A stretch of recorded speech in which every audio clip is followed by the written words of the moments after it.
नमस्कार दोस्तों, मैं Parasnath live high study IAS में आपका स्वागत है। आज हम लोग राजा महेंद्र प्रताप सिंह राज्य विश्वविद्यालय अलीगढ़ के बीएड फर्स्ट सेमेस्टर एग्जाम 2023-24 जो 30 जनवरी 2024 से एग्जाम होने जा रहा है, साथ ही आगरा यूनिवर्सिटी का BEd first year re exam 2023-24 जो होने जा रहा है, उसके लिए भी पेपर 102 अर्थात समकालीन भारत एवं शिक्षा या कंटेम्परेरी इंडिया एंड एजुकेशन का यूनिट 3 शिक्षा विचारकों की दृष्टि का प्रैक्टिस सेट 5 हल करेंगे। इसके टॉप 100 अति महत्वपूर्ण प्रश्न हल करेंगे। यहाँ से निश्चित रूप से एग्जाम में प्रश्नों के सेम टू सेम आने की संभावना है, इसलिए आप लोग वीडियो को पूरा देखिएगा। पहले यूनिट वाइज, उसके बाद फुल प्रैक्टिस सेट हल करेंगे। यह पेपर 80 अंक का होगा, 75 प्रश्न दिया रहेगा, 65 प्रश्न हल करना होगा आप लोगों को, अर्थात एक प्रश्न 1.23 अंक का होगा। समय 2 घंटे अर्थात 120 मिनट का होगा। इस पेपर में पास होने के लिए आप लोगों को कम से कम 32 अंक प्राप्त करना होगा, अर्थात 26 प्रश्न सही करना होगा। तो आप लोग ध्यान रखिएगा, जो student Agra university BEd first year, ठीक है, BD 102 अर्थात समकालीन भारत एवं शिक्षा का री एग्जाम देने जा रहे हैं 23-24, उनके लिए भी महत्वपूर्ण है। और जो राजा महेंद्र प्रताप सिंह यूनिवर्सिटी का BD 102 बीएड फर्स्ट सेमेस्टर का री एग्जाम देने जा रहे हैं, उनके लिए भी महत्वपूर्ण है।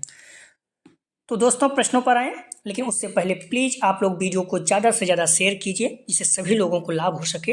यदि आप लोग चैनल को सब्सक्राइब नहीं किए हैं तो चैनल को सब्सक्राइब कीजिए तथा वीडियो को लाइक और शेयर जरूर कीजिए, इससे मोटिवेशन मिलता है। आइए देखते हैं प्रश्नों को।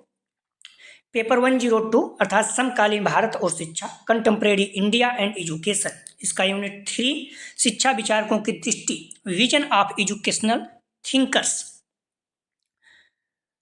यदि आप लोग डिस्क्रिप्शन में जाएंगे, वहां देखेंगे तो लिंक आप प्लेलिस्ट BD 102 दिया है। इस जगह पर आप क्लिक करेंगे तो आप प्लेलिस्ट में पहुंच जाएंगे, जहां पर इसके पहले 4 प्रैक्टिस सेट हल कर चुके हैं, आपको क्रम से मिल जाएगा। और इसके जस्ट नीचे अगर आप देखेंगे तो लिंक आप प्लेलिस्ट ऑल पेपर दिया है, वहां पर क्लिक करेंगे, सभी पेपर का क्रम से मिल जाएगा। तो आप लोग देख लीजिएगा। दोस्तों, आइए देखते हैं प्रश्नों को। पहला प्रश्न है, विश्वविद्यालय अनुदान आयोग की स्थापना कब हुई थी? A 1953 में, B 1957 में, C 1975 में, D 1973 में। तो सही जवाब हो जाएगा A 1953 में। महत्वपूर्ण है, आप लोग ध्यान रखना। राष्ट्रीय अध्यापक शिक्षा परिषद की स्थापना हुई थी, तो सही जवाब हो जाएगा 2 का ध्यान रखना, D 1995 NCT। अगला प्रश्न है, राष्ट्रीय ज्ञान आयोग के अध्यक्ष कौन थे? Most important. A professor DS Kothari, B Shyam Pitroda, C doctor Sampurnanand, D doctor Zakir Hussain. तो राष्ट्रीय ज्ञान आयोग के अध्यक्ष कौन थे? सही जवाब हो जाएगा B Shyam Pitroda. Most important है, बार बार पूछा जाता है। अगला प्रश्न है, आप लोग ध्यान रखना, प्लीज आप लोग वीडियो को लाइक और शेयर जरूर करें। अपने कॉलेज के ग्रुप या फिर जो भी बीएड फ्रेंड आपके कर रहे हैं, निवेदन है आपको। बाकी आप लोगों को पता है, जो आगरा यूनिवर्सिटी के बच्चे हैं फर्स्ट सेमेस्टर का BD 102 का री एग्जाम देने जा रहे हैं, उनके लिए भी महत्वपूर्ण है, जब भी होगा मार्च या फिर अप्रैल में। और राजा महेंद्र प्रताप सिंह के जो यूनिवर्सिटी के फर्स्ट सेमेस्टर के बच्चे हैं, उनका भी डेट आया नहीं है री एग्जाम का, ठीक है, तो जब होगा तो उनके लिए भी महत्वपूर्ण है, आप लोग पढ़ते रहिए। प्रश्न है, 1961 में गठित भावनात्मक एकता समिति की अध्यक्षता किसने की थी? तो सही जवाब हो जाएगा 4 का, A संपूर्णानंद ने।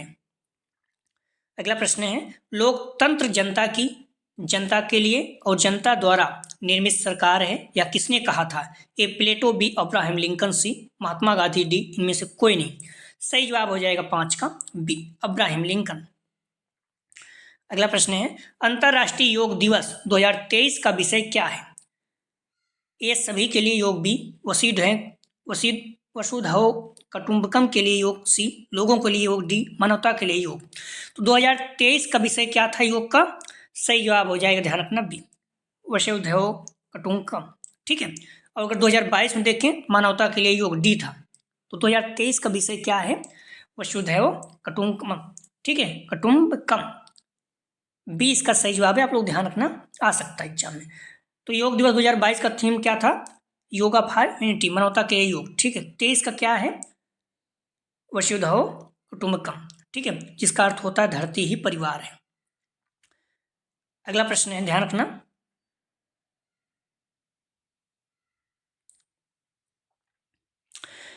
यदि तुमने अपने सुंदर विचारों का संग्रह करके उन्हें अपने जीवन और चरित्र का आधार बनाया है, तो तुम्हारे पास उन सभी लोगों से अधिक शिक्षा है जिन्होंने संपूर्ण पुस्तकालय को ही रटकर आत्मसात कर लिया है। किसने कहा है? सही जवाब हो जाएगा, ध्यान रखना, 7 का सही जवाब है सी, स्वामी विवेकानंद जी ने। अगला प्रश्न है, शरीर, बुद्ध और आत्मा तीनों का सामंजस्य मिश्रण पूर्ण विकास व्यक्ति के निर्माण के लिए आवश्यक है और यह शिक्षा की सच्ची शक्ति का आधार है। किसने कहा? सही जवाब हो जाएगा 8 का ए, स्वामी विवेकानंद। अगला प्रश्न है, व्युत्पत्ति के अनुसार एजुकेशन शब्द लैटिन मूल के अंतर्गत निम्नलिखित में से किससे व्युत्पन्न हुआ है? ए एजुकेयर, बी एजुसियर, सी एजुकेटम, डी उपयुक्त सभी।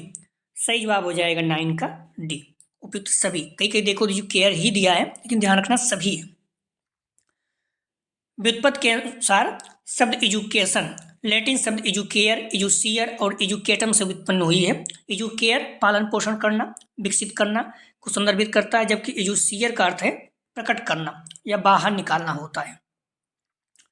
अगला प्रश्न है, देश की गरीबी और भुखमरी को लक्षित करते हुए या किसने कहा है कि यदि भारत में भगवान अवतरित हो तो वह पाव रोटी के रूप में हो? ए पंडित जवाहरलाल नेहरू, बी श्रीमती इंदिरा गांधी जी, सी राजीव गांधी, डी महात्मा गांधी जी। सही जवाब हो जाएगा 10 का डी, महात्मा गांधी जी। अगला प्रश्न है, मंडल आयोग का गठन किया गया था। ए 1974, बी 1979, सी 1977, डी 1988। तो मंडल आयोग का गठन किया गया था, सही जवाब हो जाएगा बी 1979। अगला प्रश्न है, स्वामी विवेकानंद के अनुसार शिक्षा का अंतिम उद्देश्य क्या है? ए शारीरिक विकास, बी नैतिक विकास, सी आध्यात्मिक विकास, डी व्यवसायिक विकास। तो ध्यान रखना आप लोग, स्वामी विवेकानंद के अनुसार सही जवाब हो जाएगा सी आध्यात्मिक विकास। अगला प्रश्न है, महात्मा गांधी द्वारा शिक्षा की कौन सी पद्धति का प्रतिपादन किया गया है? सही जवाब हो जाएगा ए बुनियादी शिक्षा पद्धति।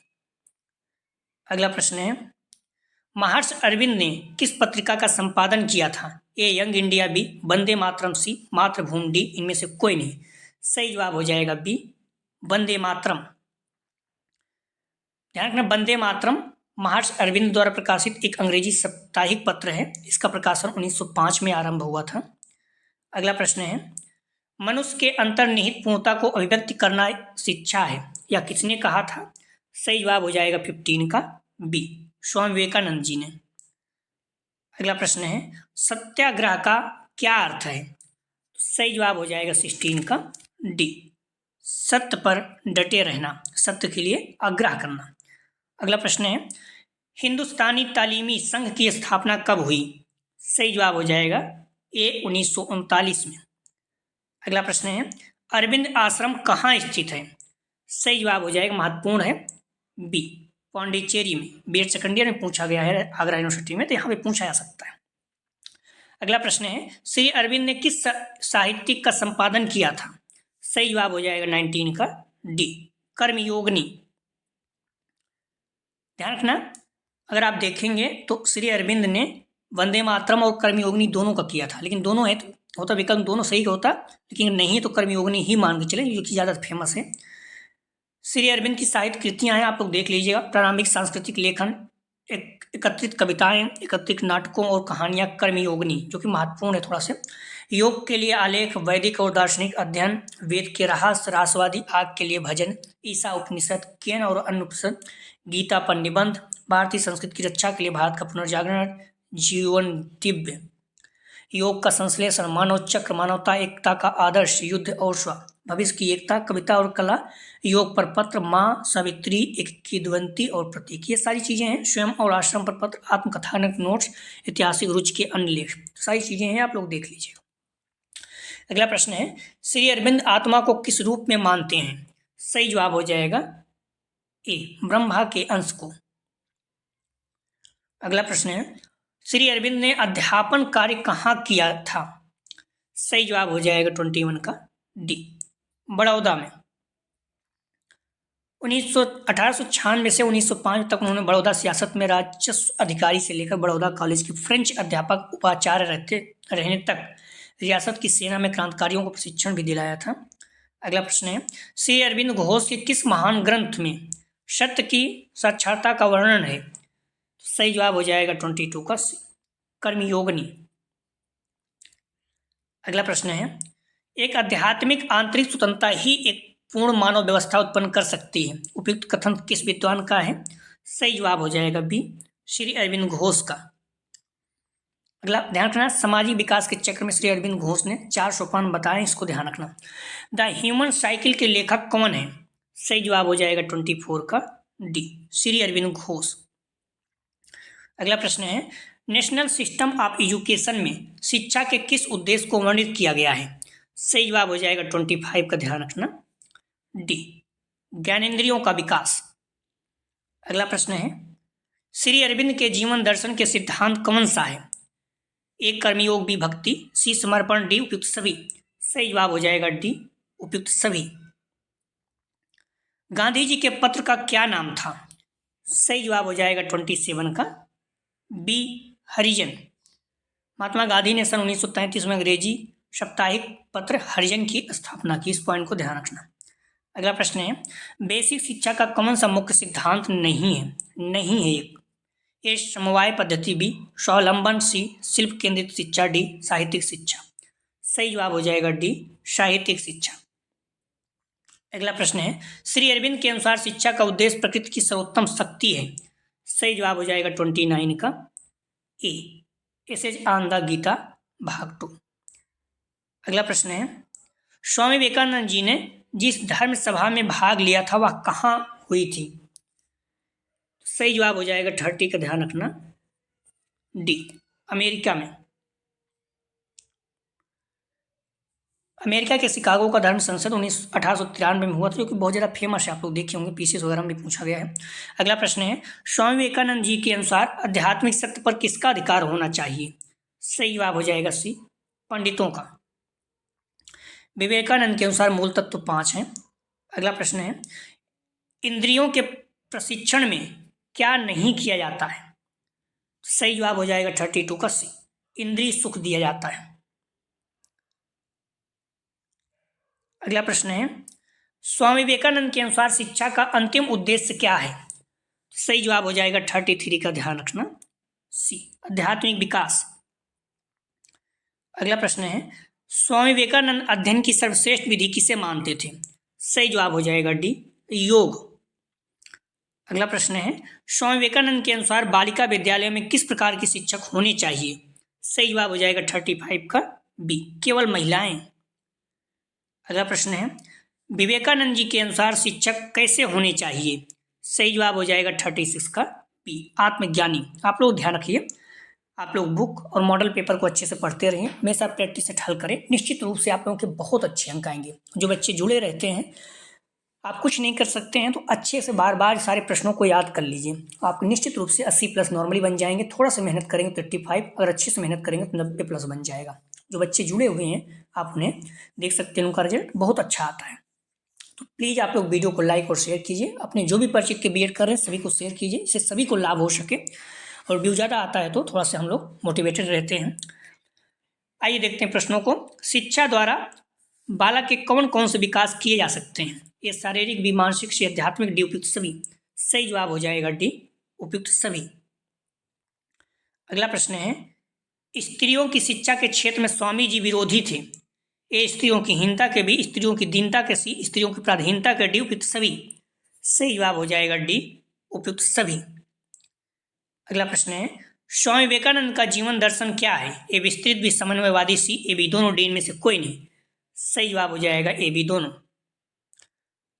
स्वामी विवेकानंद जी मुख्यतः किस पद्धति के समर्थक थे? ए गुरुकुल पद्धति, बी शिक्षण पद्धति, सी ए बी दोनों, डी में से कोई नहीं। सही जवाब हो जाएगा ए गुरुकुल पद्धति। स्वामी विवेकानंद जी के अनुसार शिक्षा कैसी है? तो सही जवाब हो जाएगा 41 का सी, गुरु गृहवास। अगला प्रश्न है, शिक्षक एक दार्शनिक मित्र तथा पथ प्रदर्शक है, उपयुक्त कथन किसका है? सही जवाब हो जाएगा ए, स्वामी विवेकानंद का। स्वामी विवेकानंद जी का जन्म, ध्यान रखना, 12 जनवरी 1863 कलकत्ता में कुलीन कायस्थ परिवार में हुआ था। इस पॉइंट को ध्यान रखना। उनके बचपन का घर का नाम वीरेश्वर रखा गया था, ठीक है, किंतु उन्हें औपचारिक नाम नरेंद्र नाथ दत्त था। पिता विश्वनाथ दत्त कलकत्ता हाई कोर्ट के प्रसिद्ध वकील थे। नॉर्मली याद रखिए, कुछ चीज़ें पूछ सकता है, ज़्यादा नहीं पूछेगा ये सब चीज़ें। प्रश्न है, श्री अरविंद घोष की शिक्षा किस पर आधारित है? ए मातृभाषा पर, बी बाल केंद्रितता पर, सी ए बी दोनों, डी में से कोई नहीं। सही जवाब हो जाएगा सी ए बी दोनों।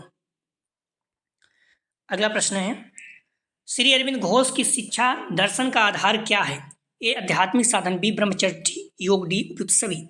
सही जवाब हो जाएगा 44 का डी, उपयुक्त सभी। अगला प्रश्न है, स्वामी विवेकानंद जी ने किस प्रकार की शिक्षा पर बल दिया? सही जवाब हो जाएगा 45 का ए, व्यवहारिक शिक्षा। अगला प्रश्न है, आपको कार्य के प्रत्येक क्षेत्र में व्यवहारिक होना चाहिए, सिद्धांतों के ढेर ने सारे देश का नाश कर दिया। उपयुक्त कथन किसका है? सही जवाब हो जाएगा डी, स्वामी विवेकानंद जी का। अगला प्रश्न है, मनुष्य के अंतर्निहित पूर्णता की अभिव्यक्ति करना ही शिक्षा है, यह कथन किसका है? सही जवाब हो जाएगा 47 का सी, स्वामी विवेकानंद जी का। अगला प्रश्न है, गुलाब अपने स्वभाव से सुगंध वितरित करता है, उसी प्रकार तुम भी दान दो। स्वामी विवेकानंद का यह विचार किस दर्शन के निकट है? सही जवाब हो जाएगा 48 का ए, प्रकृतवाद के। अगला प्रश्न है, श्री अरविंद घोष किस वाद के विचारक थे? सही जवाब हो जाएगा 49 का बी, आदर्शवाद के। अगला प्रश्न है, सामाजिक परिवर्तन एक जटिल तत्व है, यह परिभाषा किसने दी है? सही जवाब हो जाएगा ए, डॉक्टर पी.डी. जुवाल। अगला प्रश्न है, इनमें से भारतीय शिक्षा का विरोधी कौन था? सही जवाब हो जाएगा ए, श्री अरविंद घोष। अगला प्रश्न है, स्वामी विवेकानंद ने अमेरिका के लिए प्रथम बार कब प्रस्थान किया? सही जवाब हो जाएगा डी, 31 मई सन 1893 में धर्म संसद में भाषण दिया था। स्वामी विवेकानंद जी का जन्म 12 जनवरी 1863 में हुआ था, कलकत्ता में हुआ था। अगला प्रश्न है, स्वामी विवेकानंद के अनुसार शिक्षा के कौन कौन से उद्देश्य हैं? सही उत्तर दीजिए। ये शारीरिक मानसिक विकास भी, नैतिक आध्यात्मिक विकास सी, वित्त बंधुत्व की भावना का विकास, डी उपयुक्त सभी। सही जवाब हो जाएगा डी, उपयुक्त सभी। अगला प्रश्न है, गांधी जी का शैक्षिक प्रयोग स्थल टालस्टॉय फार्म कहाँ स्थित है? सही जवाब हो जाएगा सी, दक्षिण अफ्रीका में। अगला प्रश्न है, गांधी जी ने अपनी राष्ट्रीय बेसिक शिक्षा योजना कब प्रस्तुत की? सही जवाब हो जाएगा 55 का ए, सन 1937 में। ए इसका सही जवाब है। गांधी जी 23 अक्टूबर 1937 को। अगला प्रश्न है, गांधी जी के ऊपर भक्ति का वास्तविक स्वरूप क्या है? सही जवाब हो जाएगा 56 का डी, मानव सेवा। अगला प्रश्न है, गांधी जी पर सबसे अधिक प्रभाव किसका था? सही जवाब हो जाएगा सी, गीता का। विचार में सत्य, भाषण में सत्य और कार्य में सत्य होना चाहिए, किसका कथन है? सही जवाब हो जाएगा बी, गांधी जी का। गांधी जी का जन्म 2 अक्टूबर 1869 में हुआ था, इस पॉइंट को भी ध्यान रखना आप लोग। सच्ची शिक्षा को मशीन से बना हुआ सूत नहीं होना चाहिए, यह कथन किसका है? सही जवाब हो जाएगा डी, श्री अरविंद घोष का। अगला प्रश्न है, गांधी जी के अनुसार शिक्षा के आधारभूत सिद्धांत क्या है? सही उत्तर रेखांकित कीजिए। ए शिक्षा का माध्यम मातृभाषा हो, बी शिक्षा पूर्ण मानव का विकास करे, सी शिक्षा हस्तकला केंद्रित हो, डी उपयुक्त सभी। सही जवाब हो जाएगा डी, उपयुक्त सभी। आप लोगों से निवेदन है, प्लीज़ वीडियो को लाइक और शेयर जरूर करें, अपने फ्रेंड जो भी बीएड कर रहे हैं। अगला प्रश्न है, शिक्षा मनुष्य निर्माण की शिक्षा है, उपयुक्त कथन किसका है? सही जवाब हो जाएगा 61 का सी, स्वामी विवेकानंद जी का। अगला प्रश्न है, निम्नलिखित में से कौन सी मुख्य विषय वस्तु गांधी जी के विचारों के अनुरूप नहीं है? सही जवाब हो जाएगा 62 का डी, आनुवांशिक इंजीनियरिंग। अगला प्रश्न है, निम्नलिखित में से कौन से विचारक उद्देश्य में आदर्शवादी विषय वस्तु में प्रकृतवादी और पद्धति में परिणामवादी थे? सही जवाब हो जाएगा सी, महात्मा गांधी जी। गांधी जी ने किस प्रकार के अनुशासन पर बल दिया? तो प्यार पर बल दिया, अर्थात स्वयं पर। अगला प्रश्न है, श्री अरविंद ब्रह्मा को किस रूप में मानते हैं? सही जवाब हो जाएगा 64 का बी, सत्य। अगला प्रश्न है, श्री अरविंद ने अंतःकरण के स्तर बताए हैं। सही जवाब हो जाएगा बी, 4। कर्मयोगिनी साप्ताहिक समाचार में अंतःकरण के 4 स्तर बताए गए हैं, इस पॉइंट को ध्यान रखना। अगला प्रश्न है, गांधी जी ने शिक्षा का माध्यम माना। सही जवाब हो जाएगा 66 का बी, मातृभाषा, अपनी मातृभाषा में। गांधी जी ने उच्च शिक्षा को निजी क्षेत्र में रखा, इस पॉइंट को भी आप लोग ध्यान रखना। अगला प्रश्न है, श्री अरविंद का दर्शन कैसा है? सही जवाब हो जाएगा ए, गेयवादी। डॉक्टर राधाकृष्णन ने किसके लिए जीवन बिता दिया? सही जवाब हो जाएगा 68 का सी, ज्ञान और सत्य के लिए। डॉक्टर जाकिर हुसैन के आदर्श कौन थे? सही जवाब हो जाएगा ए, डॉक्टर राधाकृष्णन। अगला प्रश्न है, डॉक्टर राधाकृष्णन ने विशेष रूप से किसकी व्याख्या की है? सही जवाब हो जाएगा बी, भारतीय दर्शन की। अगला प्रश्न है, 1982 की फिल्म गांधी में महात्मा गांधी का किरदार किसने निभाया? सही जवाब हो जाएगा बी, बेन किंग्सले। गांधी में बेन किंग्सले ने उनकी भूमिका निभाई। साल 1882 में रिचर्ड एटनबरो द्वारा निर्देशित ऑस्कर विजेता फिल्म गांधी में ब्रिटिश अभिनेता बेन किंग्सले ने बापू के किरदार को निभाया था। अगला प्रश्न है, 1920 में महात्मा गांधी ने किस आंदोलन की शुरुआत की थी? सही जवाब हो जाएगा 72 का बी, असहयोग आंदोलन 1920 में। ठीक है, ध्यान रखना आप लोगों ने। अगला प्रश्न है, निम्नलिखित में से कौन से आंदोलन भारत में महात्मा गांधी का पहला आंदोलन था? सही जवाब हो जाएगा ए, चंपारण सत्याग्रह। भारत में गांधी जी का पहला सविनय अवज्ञा आंदोलन 1917 में चंपारण सत्याग्रह था। अगला प्रश्न है, निम्न में से कौन सी पुस्तक महात्मा गांधी द्वारा लिखी गई है? ए, सत्य के साथ मेरे प्रयोग की कहानी, बी, हिंद स्वराज, सत्याग्रह, डी, उपयुक्त सभी। सही जवाब हो जाएगा डी, उपयुक्त सभी। सत्याग्रह, हिंद स्वराज, सत्य के साथ मेरे प्रयोग की कहानी सभी लिखी गई है। महत्वपूर्ण ध्यान रखना आप लोग। साबरमती आश्रम कहाँ पर स्थित है? सही जवाब हो जाएगा बी, अहमदाबाद। गांधी जी के दक्षिण अफ्रीका के लौटने के बाद उनका प्रथम आश्रम 25 मई 1915 को अहमदाबाद के कोचरब क्षेत्र में बनाया गया था। 17 जून 1917 को आश्रम साबरमती के किनारे पर खुली जमीन के भूभाग पर स्थापित कर दिया गया। ठीक है, तो इस पॉइंट को आप लोग, तो अहमदाबाद। अगला प्रश्न है, साबरमती आश्रम से डांडी तक की यात्रा कितनों दिनों में तय की गई? सही जवाब हो जाएगा सी, 24 दिनों में। नमक सत्याग्रह के नाम से इतिहास में चर्चित डांडी यात्रा की शुरुआत 12 मार्च 1930 को गांधी जी के नेतृत्व में हुई। 24 दिनों की चली यात्रा अहमदाबाद के साबरमती आश्रम से शुरू होकर नवसरी स्थित छोटे से गांव डांडी तक गई थी। अगला प्रश्न है, भारत छोड़ो आंदोलन के दौरान महात्मा गांधी को कहां बंदी बनाकर रखा गया? सही जवाब हो जाएगा बी, आगा खा पैलेस, पुणे में। पुणे के आगा खा पैलेस में 2 साल तक नजर बंद करके रखा गया था। अगला प्रश्न है, किस आंदोलन के दौरान गढ़वाल रेजिमेंट के जवानों ने प्रदर्शनकारियों पर गोली चलाने से इनकार कर दिया था? सही जवाब हो जाएगा बी, सविनय अवज्ञा आंदोलन। गढ़वाल रेजिमेंट के सैनिक प्रदर्शनकारियों पर गोली चलाने से इनकार कर दिया। सविनय अवज्ञा आंदोलन 1930 को गढ़वाल राइफल्स को पेशेवर भेजा गया था। वहाँ नमक कानून के विरोध में आंदोलन चलाया जा रहा था। ठीक है, सविनय अवज्ञा आंदोलन कब? 1930 में चला था, ये भी ध्यान रखना। गांधी को बापू किसने कहा है? तो ध्यान रखना, सही जवाब हो जाएगा 79 का ए, सुभाष चंद्र बोस ने। ठीक है, गांधी को बापू किसने कहा है? सुभाष चंद्र बोस ने।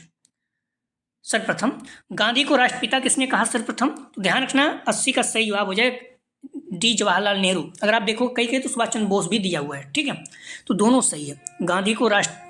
महात्मा गांधी को राष्ट्रपिता किसने कहा? तो सुभाष चंद्र बोस। आप लोग ठीक करिए। ठीक है, कहीं जवाहरलाल नेहरू भी मिल जाएगा। ठीक है, 4 जून 1944 को सुभाष चंद्र बोस ने सिंगापुर रेडियो में संदेश प्रसारित करते हुए महात्मा गांधी को देश का राष्ट्रपिता कहकर संबोधित किया। ठीक है, हालांकि कहीं देखोगे सुभाष चंद्र बोस और जवाहरलाल नेहरू दोनों मिल जाएगा। इस पॉइंट को आप लोग ध्यान रखना। महात्मा गांधी को महात्मा किसने कहा है?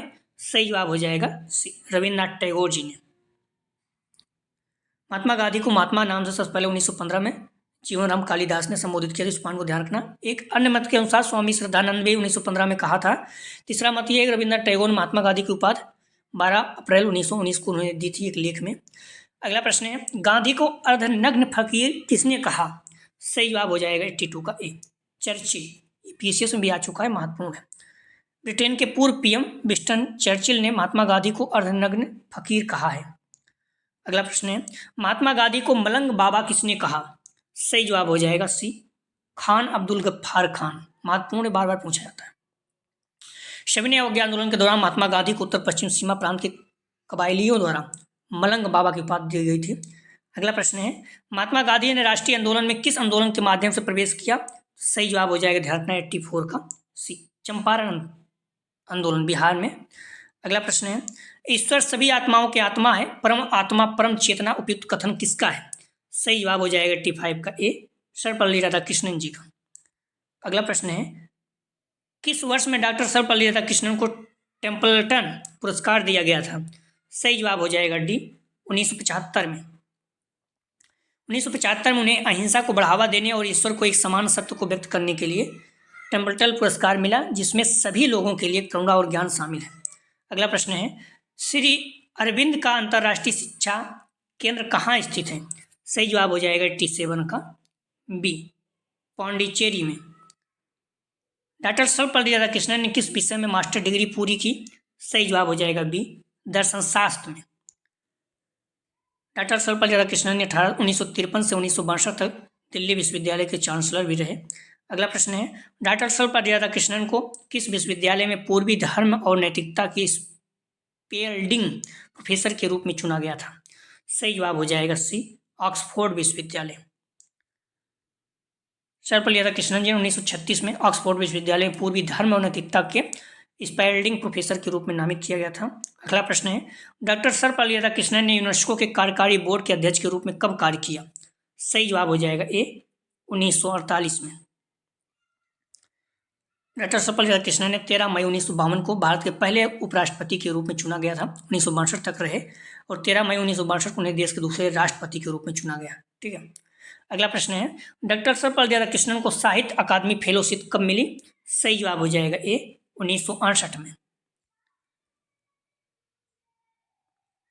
डॉक्टर सर्वपल्ली राधाकृष्णन को 1968 में साहित्य अकादमी फेलोशिप से सम्मानित किया गया। पहले व्यक्ति साहित्य अकादमी द्वारा किसी लेख को दिया जाने वाला सर्वोच्च सम्मान था। अगला प्रश्न है, श्री अरविंद ने प्रारंभिक शिक्षा में किस विषय को चुना? सही जवाब हो जाएगा, ध्यान रखना, ए, मातृभाषा। श्री अरविंद एक महान दार्शनिक और महान शिक्षा शास्त्री थे। उनका जन्म 15 अगस्त 1875 कोलकाता में हुआ था। उन्होंने साप्ताहिक कर्मयोगिनी में प्रकट करते हुए बताया था अपने विचारों को कि अंतःकरण मनुष्य को सर्वोत्तम उपकरण है, जिसके निम्नलिखित 4 स्तर हैं। ठीक है। अगला प्रश्न है, इसने कहा था शिक्षण कार्य पेशा नहीं बल्कि जीने का रास्ता है? सही जवाब हो जाएगा डी, नरेंद्र मोदी। अगला प्रश्न है, भारत में शिक्षक दिवस मनाने की शुरुआत कब हुई? सही जवाब हो जाएगा ए, 1962 में। देश में 1962 में शिक्षक दिवस मनाने की शुरुआत हुई। एक बार डॉक्टर राधाकृष्णन के मित्रों ने उनसे गुजारिश की वो उनके जन्म दिवस की इजाजत दे, तभी सर्वपल्ली राधाकृष्णन जी का जन्मदिन 5 सितंबर भारत में शिक्षक दिवस के रूप में मनाया जाने लगा। अगला प्रश्न है, किस अधिवेशन में महात्मा गांधी ने कहा कि गांधी मर सकता है लेकिन गांधीवाद सदा जीवित रहेगा? सही जवाब हो जाएगा सी, कराची अधिवेशन। जिक्र करते हुए गांधी ने 1931 में पहली बार कहा था, 25 मार्च 1931 को कराची में गांधी अधिवेशन हो रहा था, तो उस समय इस बात को कहा था गांधी जी ने। अगला प्रश्न है, गांधी ने नमक कानून कब तोड़ा? सही जवाब हो जाएगा डी, 6 अप्रैल 1930 को। 12 मार्च 1930 को 79 अनुयायियों के साथ गांधी जी साबरमती आश्रम से डांडी चले गए और 6 अप्रैल 1930 को नमक कानून तोड़ दिया। अगला प्रश्न है, श्री अरविंद के अनुसार ब्रह्मांड का रचनाकार कौन है? सही जवाब हो जाएगा ए, ब्रह्मा। अगला प्रश्न है, प्रसिद्ध गांधीवादी इरविन समझौता किस वर्ष संपन्न हुआ? सही जवाब हो जाएगा बी, 1931 में। 5 मार्च 1931 को समझौता किया गया, इसमें गांधी इरविन पैक्ट कहा जाता है। अगला प्रश्न है, गांधी ने हिंद स्वराज नामक पुस्तक किस वर्ष लिखी? सही जवाब हो जाएगा बी, 1909 में। हिंद स्वराज महात्मा गांधी द्वारा 1909 में लिखी गई पुस्तक है जो गांधी विचारकों के बीच गीता जैसे महत्व रखती है। अगला प्रश्न है, टाइम मैगजीन ने किस वर्ष में महात्मा गांधी को गांधी ऑफ द ईयर घोषित किया था? सही जवाब हो जाएगा सी, 1930 में। अगला प्रश्न है, ध्यान रखना 1930 में टाइम मैगजीन द्वारा गांधी को मैन ऑफ द ईयर नामित किया गया था। गांधी ने उच्च शिक्षा को निजी क्षेत्र में रखा था, इस पॉइंट को ध्यान रखना। कुछ प्रश्न आप लोग ध्यान रखना, निश्चित रूप से एग्जाम में आ सकते हैं। योग साधना के लिए स्वामी विवेकानंद जी ने कितने सोपान बताए? ए 5, बी 7, सी 3, डी 8। दूसरा प्रश्न है, गांधी जी ने उच्च शिक्षा को किस क्षेत्र में रखा? ए सार्वजनिक क्षेत्र, बी व्यक्तिगत क्षेत्र में, सी निजी क्षेत्र में, डी इनमें से कोई नहीं। अगला प्रश्न है, गांधी जी इंग्लैंड होते हुए भारत कब आए? सन 1914, सन 1915, सन 1912, डी सन 1902। प्रश्नों का जवाब आप लोग जरूर दीजिएगा। आप डिस्क्रिप्शन में जाएंगे, इस यहाँ पर अगर आप क्लिक करेंगे तो आप प्लेलिस्ट में पहुंच जाएंगे, जहाँ पर सारी वीडियो आपको मिल जाएगी। अगला जो प्रैक्टिस टेस्ट हम लोग हल करेंगे, आप लोग ध्यान रखिएगा, 102 का ही यूनिट 4 शिक्षा नीति के परिप्रेक्ष्य। ठीक है, तो आप लोग बुक और मॉडल पेपर को अच्छे से पढ़ते रहिए और मेरे साथ टेस्ट देते रहिए। निश्चित रूप से आप लोगों को बहुत अच्छे अंक आएंगे। किसी भी एग्जाम में अच्छा अंक प्राप्त करने का तरीका है, आप पढ़िए और टेस्ट दीजिए। तो प्लीज़ वीडियो को लाइक और शेयर कीजिए जरूर। अपने कॉलेज ग्रुप दोस्त या जो भी बीएड करें सभी को शेयर कीजिए। निश्चित रूप से आप लोगों को बहुत अच्छे अंक आएंगे। आप लोग जुड़े रहिए। प्लीज़ वीडियो को लाइक जरूर किया करें। वीडियो देखने के लिए धन्यवाद दोस्तों।